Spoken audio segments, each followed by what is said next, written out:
ನಮಸ್ತೆ ಎಲ್ಲರಿಗೂ golden spoon ಕಿಚನ್ಗೆ ಸ್ವಾಗತ. ನಾನು ರಮ್ಯಾ. ಇವತ್ತಿನ ಸ್ಪೆಷಲ್ ರೆಸಿಪಿ ಏನು ಅಂತಂದರೆ ಮೊಟ್ಟೆ ಕೋಳಿ ಸಾಂಬಾರು. ಸೊ ತುಂಬಾ ಸಿಂಪಲಾಗಿ ಮಾಡ್ಬೋದು, ತುಂಬಾ ಟೇಸ್ಟಿಯಾಗಿರುತ್ತೆ. ಸಂಡೇ ಬರ್ತಿದ್ದಂಗೆ ಏನಾದರೂ ನಾನ್ ವೆಜ್ಜಲ್ಲಿ ತಿನ್ನಬೇಕಂತ ಅನ್ನಿಸ್ತಾನೆ ಇರುತ್ತೆ. ಸೊ ಆವಾಗ ನೀವು ಈ ಥರ ಮಾಡ್ಕೊಂಬಿಡಿ, ತುಂಬಾ ಚೆನ್ನಾಗಿರುತ್ತೆ. ಖಂಡಿತವಾಗ್ಲೂ ನೀವು ಈ ರೆಸಿಪಿನ ಇಷ್ಟಪಡ್ತೀರಾ.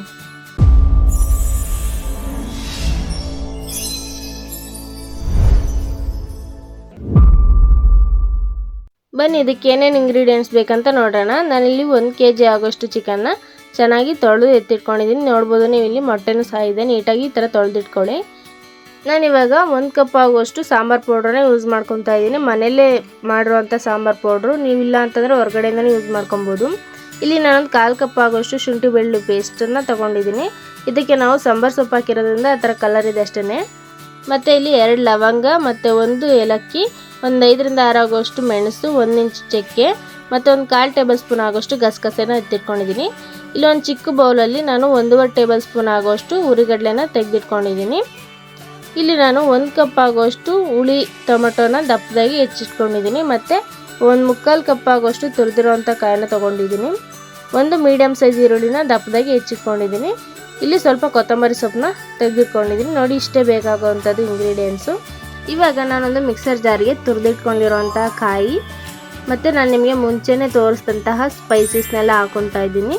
ಕಟ್ ಮಾಡಿ ಇಟ್ಕೊಂಡಿದ್ದಂತಹ 1 ಈರುಳ್ಳಿ ಮತ್ತು ಕಟ್ ಮಾಡಿ ಇಟ್ಕೊಂಡಿದ್ದಂತಹ ಟೊಮೊಟೊನ ಹಾಕ್ಕೊತಾ ಇದ್ದೀನಿ. ಮತ್ತು ಹುರಿಗಡ್ಲೆನ ಹಾಕ್ಕೊತಾ ಇದ್ದೀನಿ ಸ್ವಲ್ಪ. ಮತ್ತು ಮನೆಯಲ್ಲೇ ಮಾಡಿಟ್ಕೊಂಡಿದ್ದಂತಹ ಸಾಂಬಾರು ಪೌಡರ್ನ ಹಾಕ್ಕೊತಾ ಇದ್ದೀನಿ. ಮತ್ತು 1 ಹಿಡಿ ಆಗುವಷ್ಟು ಕೊತ್ತಂಬರಿ ಸೊಪ್ಪು ಹಾಕ್ಕೊತಾ ಇದ್ದೀನಿ. ಇದಕ್ಕೆ ನಾವೀಗ ಸ್ವಲ್ಪ ನೀರನ್ನ ಹಾಕ್ಕೊಂಡು ಅದನ್ನ ಸ್ಮೂತಾಗಿ ಗ್ರೈಂಡ್ ಮಾಡ್ಕೊಳ್ಳೋಣ. ನೋಡ್ಬೋದು, ಇವಾಗ ಗ್ರೈಂಡ್ ಮಾಡ್ಕೊಂಡಿದ್ದೀನಿ ನಾನು. ಇಷ್ಟು ಸ್ಮೂತಾಗಿ ಗ್ರೈಂಡ್ ಮಾಡಿಕೊಂಡ್ರೆ ಸಾಕು. ನೋಡಿ, ಇಷ್ಟಾದರೆ ಸಾಕು. ಇವಾಗ ನಾನು ಒಂದು ಕುಕ್ಕರ್ನ ಸ್ಟವ್ ಮೇಲೆ ಇಟ್ಟಿದ್ದೀನಿ. ಇದಕ್ಕೆ ನಾನೊಂದು 2ರಿಂದ 3 ಟೇಬಲ್ ಸ್ಪೂನ್ ಆಗೋಷ್ಟು ಅಡುಗೆ ಎಣ್ಣೆನ ಹಾಕ್ಕೊತಾ ಇದ್ದೀನಿ. ತುಂಬಾ ಎಣ್ಣೆ ಹಾಕ್ಕೊಂಬೇಡಿ, ಏಕೆಂದರೆ ಚಿಕನಲ್ಲೂ ಸಹ ಎಣ್ಣೆ ಅಂಶ ಬಿಡುತ್ತೆ ಆಮೇಲೆ. ಇವಾಗ ನೋಡಿ, ನಾನು ಶುಂಠಿ ಬೆಳ್ಳುಳ್ಳಿ ಪೇಸ್ಟು ಮತ್ತು ಸ್ವಲ್ಪ ಚಿಟಿಕೆಯಷ್ಟು ಅರಿಶಿನ ಹಾಕಿ ಅದರ ಹಸಿ ಸ್ಮೆಲ್ಲೆಲ್ಲ ಹೋಗೋವರೆಗೂ ಚೆನ್ನಾಗಿ ಫ್ರೈ ಮಾಡ್ಕೊಂಡಿದ್ದೀನಿ. ಇದಕ್ಕೆ ನಾನೀಗ ಮುಂಚೆನೇ ತೊಳೆದಿಟ್ಕೊಂಡಿದ್ದಂತಹ ಚಿಕನ್ ಏನಿತ್ತಲ್ಲ ಅದನ್ನೆಲ್ಲ ಹಾಕ್ಕೊತಾ ಇದ್ದೀನಿ. ಈ ಚಿಕನ್ ತುಂಬಾ ಫ್ರೈ ಮಾಡಿದಷ್ಟು ತುಂಬಾ ಚೆನ್ನಾಗಿರುತ್ತೆ. ನೋಡಿ, ಇವಾಗ ನಾವು ಇದನ್ನು ಹಸಿ ಸ್ಮೆಲ್ಲೆಲ್ಲ ಹೋಗಬೇಕು. ಚಿಕನಲ್ಲಿರೋ ಹಸಿ ಸ್ಮೆಲ್ಲು ಮತ್ತು ಚಿಕನಲ್ಲಿ ನೀರು ಬಿಡೋವರೆಗೂ ಚೆನ್ನಾಗಿ ಬೇಯಿಸ್ಕೊಬೇಕು. ಈಗ ನೋಡಿ, ಇದಕ್ಕೆ ನಾನೀಗ ಸ್ವಲ್ಪ ಉಪ್ಪನ್ನು ಹಾಕ್ಕೊತಾ ಇದ್ದೀನಿ. ಉಪ್ಪು ಹಾಕ್ಕೊಂಡು ನಾವು ಚೆನ್ನಾಗಿ ಫ್ರೈ ಮಾಡ್ಕೊಳ್ಳೋಣ. ನೋಡಿ, ಈಗ ಚೆನ್ನಾಗಿ ಫ್ರೈ ಮಾಡ್ಕೋಬೇಕು. ಈ ಥರ ಮಧ್ಯದಲ್ಲಿ ಈ ಥರ ಫ್ರೈ ಮಾಡ್ಕೊತಾ ಇರಿ. ಇವಾಗ ನೋಡಿ, ಆದಷ್ಟು ನೀರು ಬಿಡ್ತಾ ಇದೆ ಚಿಕನಲ್ಲಿ. ಸೊ ತುಂಬಾ ಚೆನ್ನಾಗಿರುತ್ತೆ ನೀವು ಈ ಥರ ಮಾಡಿಕೊಂಡ್ರೆ.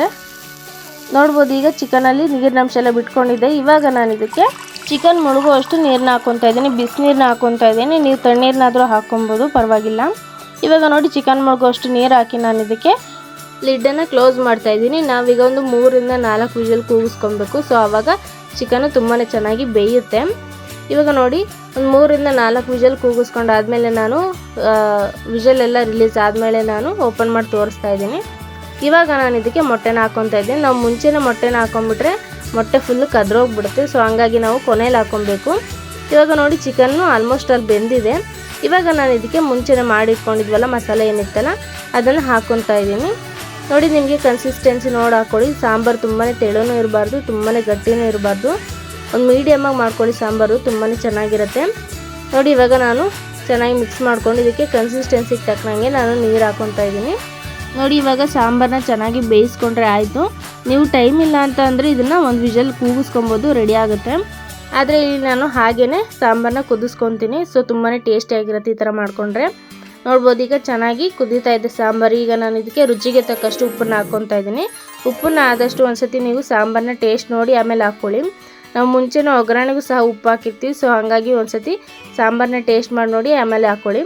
ಇವಾಗ ನೋಡಿ, ಸಾಂಬಾರೆಲ್ಲ ಚೆನ್ನಾಗಿ ಆಗಿದೆ.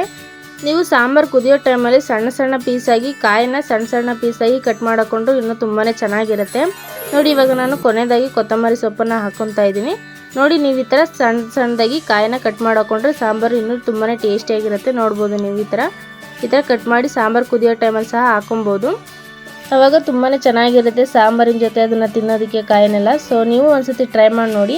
ಇದು ಚಪಾತಿ ಜೊತೆ, ಪೂರಿ ಜೊತೆ, ರೊಟ್ಟಿ ಜೊತೆ ತುಂಬಾ ಚೆನ್ನಾಗಿರುತ್ತೆ. ಇವಾಗ ನೋಡಿ, ನಾನು ಇಲ್ಲಿ ಒಂದು ತಟ್ಟೆಯಲ್ಲಿ ಸರ್ವ್ ಮಾಡ್ಕೊತಿದ್ದೀನಿ ಬಿಸಿ ಬಿಸಿ ಮುದ್ದೆ ಜೊತೆ. ಸೊ ತುಂಬಾ ಚೆನ್ನಾಗಿತ್ತು. ನೀವು ಒಂದ್ಸತಿ ಟ್ರೈ ಮಾಡಿ ನೋಡಿ ಹೇಗಿತ್ತು ಅಂತ ಕಮೆಂಟಲ್ಲಿ ತಿಳಿಸಿ. ಇಷ್ಟ ಆದರೆ ಲೈಕ್ ಮಾಡಿ ಆ್ಯಂಡ್ ಇದೇ ಥರ ಮೋರ್ ಕುಕಿಂಗ್ ವೀಡಿಯೋಸ್ಗೋಸ್ಕರ ಚಾನಲ್ನ ಸಬ್ಸ್ಕ್ರೈಬ್ ಆಗೋದನ್ನು ಮಾತ್ರ ಮರಿಬೇಡಿ. ಸೊ ಕೀಪ್ ಸಪೋರ್ಟಿಂಗ್ ಮೀ ಅಂತ ಕೇಳ್ಕೊತಾ ಥ್ಯಾಂಕ್ ಯು ಫಾರ್ ವಾಚಿಂಗ್.